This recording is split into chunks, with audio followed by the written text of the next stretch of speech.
Let us discuss about migraine.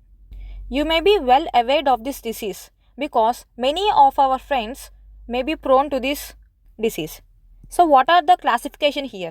So there are two types of classification. First one is to treat attack and the second one is to prevent the attacks of migraine. So the drugs for treating the attacks are simple analgesics like paracetamol, aspirin, codeine can be used, and NSAIDs like ibuprofen, naproxen, diclofenac, and mefenamic acids can be used, and antiemetics like metoclopramide can be used, and ergot alkaloids like ergotamine, dihydroergotamines can be used here.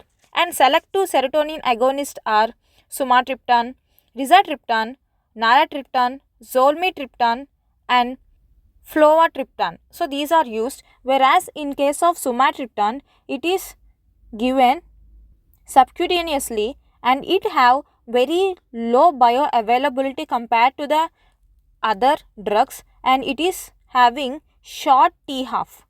And zolmitriptan is available in nasal routes also. Majorly, selective serotonin agonists are taken orally. So these are the drugs to treat attacks of migraine. And let's discuss about the drugs which are useful to prevent the attacks. Example, propranolol, beta blocker, amitriptyline like tricyclic antidepressant, flunarizine, valproic acid, and gabapentin. So these are the drugs. So let us discuss about some of the important points here. So this migraine is very common condition that is seen nowadays, and attack consists of initial visual disturbances. As the disease progressed, you will see unilateral throbbing headache and nausea, vomiting sometimes. That's why we use antiemetics here. So let us discuss about some of the important drugs. First one is NSAIDs. NSAIDs are useful for symptomatic relief, but they are not used in long-term therapy. They are used in mild and moderate migraine. So only 3 points: symptomatic relief, no long-term use, and mild and moderate migraine. Second one is antiemetics. I already told you that it may contain nausea and vomiting like. So antiemetics is useful to treat nausea and vomiting, and it increases the absorption of oral medication that we are taking for migraine. So next one is ergot. Only two drugs, ergotamine, dihydroxyergotamine. Ergotamine route of administration is oral and sublingual, useful to treat moderate to severe migraine. So what is the mode of action here? Here they acts on partial agonist at 5-HT receptors in cranial blood vessels. So they constrict the dilated blood vessel. Here migraine is nothing but dilation of blood vessel, because of which blood supply will decrease. It leads to the unilateral throbbing sensation in the brain.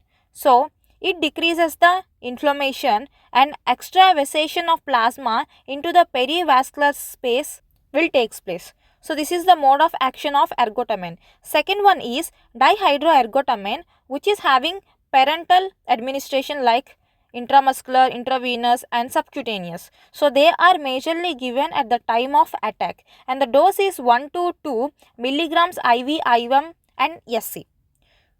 Next one is triptans like sumatriptan, zolmitriptan, naratriptan, etc. They are also selective serotonin agonists in the cranial blood vessel. They constrict the dilated blood vessels and arteriovenous shunts, which restore cerebral blood flow. So they are majorly used in acute attacks of migraine. So what are the adverse effects here? Paresthesia, tightness in the chest, flushing, dizziness, nausea, pain in the site of injection, sometimes increased blood pressure and coronary vasospasms, but they are contraindicated in pregnancy, ischemic heart diseases, and hypertension people. And one more important point here is triptans along with the ergots should not be prescribed at a time. Okay, remember this point. And now let's discuss about prophylaxis of migraine. So what are the prophylaxis that you must take? So it is very important when there are 2 to 3 or more than 3 attacks in a month.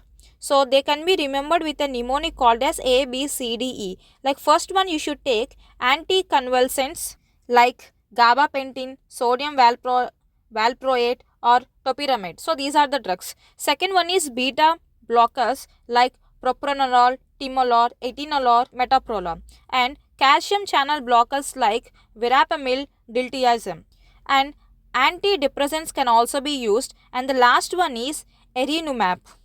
So they are useful to reduce the number of migraine attacks.